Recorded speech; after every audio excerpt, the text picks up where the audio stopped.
3 गोष्टी महत्वाच्या आहेत. Intention, attention and manifestation.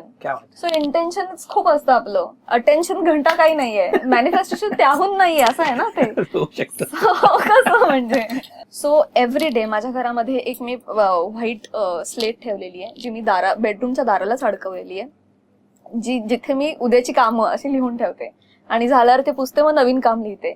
माझ्या उशाशी मी डायरी ठेवलेली आहे, जिथे सुचलं की मी लिहिते. माझ्या मोबाईलमध्ये नोट्स सतत काढलेल्या असतात, पुण्याला करायची कामं, मुंबईला करायची कामं, सुट्टीच्या दिवशी करायची कामं.